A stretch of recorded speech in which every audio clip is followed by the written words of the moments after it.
Good morning friends, welcome back to Parnika tutorials. In this video, I want to discuss how to display the elements in a circular linked list. So I request everyone to watch the complete video for better understanding. First, let me give an overview about the circular linked list. Then I will discuss how to write a C program to display the elements in a circular linked list.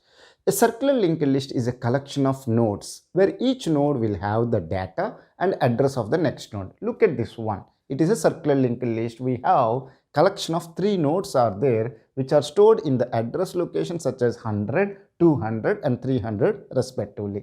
Now this node will have the data 10 and the address of the next node is 200, okay, which is stored. So this node is pointing to this node, and this node has the data 20 and the address of the next node is 300 is stored. Similarly, this node has the data 30 and it has the address of the next node. Now you can ask me, sir, there is no node here, so you should have the null, that is single linked list, but it is a circular linked list, so the last node should pointing to the first node, so it is having the address of the first node which is 100.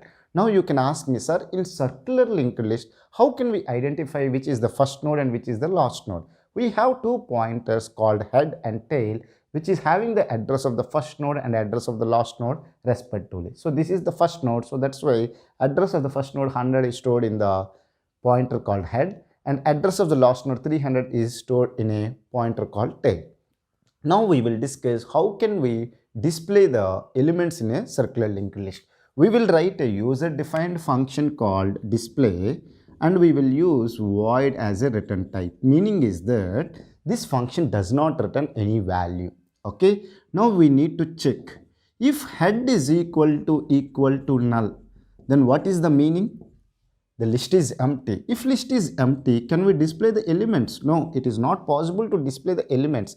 If list is empty, the meaning is that there are no nodes. If there are no nodes, how we can display the data? So we have to display an output called list is empty. Okay, or you can say that circular linked list is empty. Else, if head is not equal to null, then what are the things we have to do is that we need to declare a one pointer called temp of struct node type. Okay, because this pointer will point to a node, or this pointer will store the address of a node. So that's why the data type we have to specify is struct node, and we will assign the value which is there in the head. So we have declared one pointer called temp, and initially we have made it as 100. Then I will write the condition while temp of next not equal to head. Is it clear? Then let me write those steps. What are the steps I need to do? First is that I need to display the value which is there in the data. So print of %d \n, okay, temp of data, then temp is equal to temp of next, close the while loop. After that again you will display printf %d, okay, temp of data, then you will close the function called display function. I hope it is visible up to here. Okay, now let me discuss this one in a step by step. Now initially temp is having the head. Assume that head is not equal to null, because head is having 100 which is not equal to null, so the list is not empty. Is it clear? So this condition will be false. It will not execute the statement. It will come to the else block. Then you have declared a pointer called temp, and you have assigned the whatever the value is there in the head. In this example, head is having the value 100, which is the address of the first node that you have assigned to the temp. Now temp is also another pointer which is pointing to the first node. Okay, then temp of next not equal to head.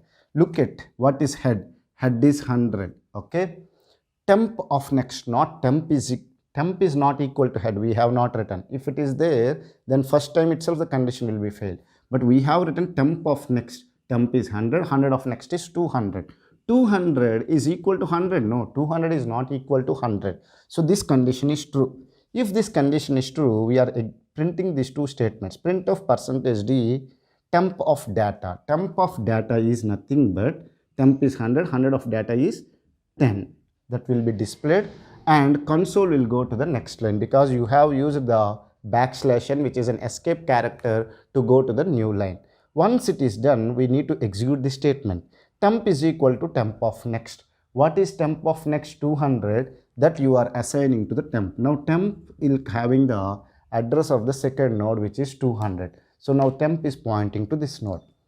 Once the statement execution is done, again we will check the condition. Temp of next not equal to head.